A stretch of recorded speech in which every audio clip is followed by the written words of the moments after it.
38 লাখ টাকার একটি public toilet, 70,000 টাকার একটি সাধারণ নলকূপ আর 80,000 টাকার টুইন পিট ল্যাট্রিন। শুনে মনে হতে পারে এগুলো কোনো 5 তারা হোটেলের অবকাঠামো, কিন্তু না, এগুলো ছিল সরকারি একটি পানি ও স্যানিটেশন প্রকল্পের প্রস্তাবিত বাজেট। রূপপুরের বালিশকাণ্ড ভুলে যাওয়ার আগেই এবার সামনে এসেছে আরেক সম্ভাব্য কেলেঙ্কারি। তবে এবার শেষ মুহূর্তে সেটিকে থামিয়ে দিয়েছে পরিকল্পনা কমিশন।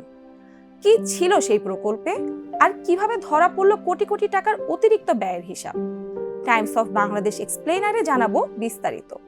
বগুড়ায় 120,49,00,000 টাকার সমন্বিত পানি সরবরাহ ও স্যানিটেশন অবকাঠামো উন্নয়ন প্রকল্প অনুমোদনের জন্য পাঠানো হয় পরিকল্পনা কমিশনে। উদ্দেশ্য ছিল নিরাপদ পানি সরবরাহ, কিন্তু বাজেট দেখে কর্মকর্তাদের চোখ কপালে ওঠে। একটি পাবলিক টয়লেটের জন্য খরচ ধরা হয়েছে 38 লাখ টাকা, অথচ একই ধরনের সরকারি প্রকল্পে খরচ প্রায় 30 লাখ, আর কয়েক বছর আগেও ছিল মাত্র 17 লাখ।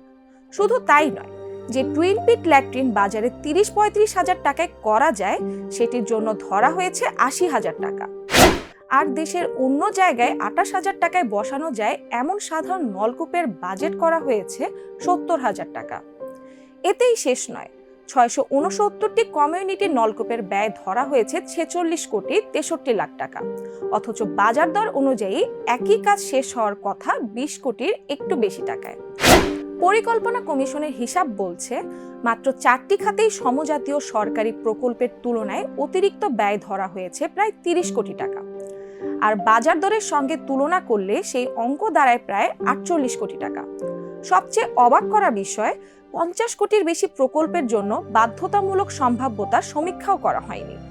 প্রকল্প সংশ্লিষ্ট নির্বাহী প্রকৌশলী ফাহিম হাসান সিরাজির দাবি, নলকূপ কত গভীর হবে আগে থেকে জানা যায় না, তাই সর্বোচ্চ 1000 ফুট ধরে হিসাব করা হয়েছে। আর ল্যাট্রিনের খরচ বেড়েছে কারণ এবার টিনের বদলে ইটের স্থাপনা করা হবে।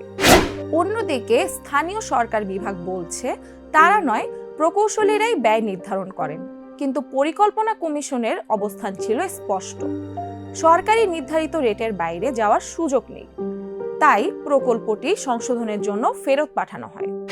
টিআইবি নির্বাহী পরিচালক ডক্টর ইফতেখারুজ্জামান বলেন, এই প্রকল্প অনুমোদন পেলে তা রূপপুরের বালিশকাণ্ডকেও ছাড়িয়ে যেতে পারত। তার মতে অতিরিক্ত বাজেট দেখিয়ে সরকারি অর্থ লুটপাটের যে সংস্কৃতি অতীতে ছিল, এখানে সে একই ধারা দেখা গেছে। তিনি আরও সতর্ক করে বলেন, যে ধরনের অনিয়ম অতীতে একটি সরকারকে বড় রাজনৈতিক মূল্য দিতে বাধ্য করেছে, নতুন সরকারও যদি একই পথে হাঁটে তাহলে ভবিষ্যতে তারও রাজনৈতিক মূল্য দিতে হতে পারে। একসময় একটি বালিশ দেশ জুড়ে আলোচনার বিষয় হয়েছিল। এবার আলোচনায় এসেছে 38 লাখ টাকার টয়লেট আর 70,000 টাকার নলকূপ। প্রশ্ন একটাই, পরিকল্পনা কমিশন যদি এই হিসাব খতিয়ে না দেখত, তাহলে কি সরকারি অর্থে আরেকটি বালিশকাণ্ডই ইতিহাসে যোগ হতো, নাকি এটি কেবল একটি প্রকল্প যেখানে কাগজের অঙ্ক বাস্তবতার চেয়ে অনেক বেশি বড় হয়ে গিয়েছিল?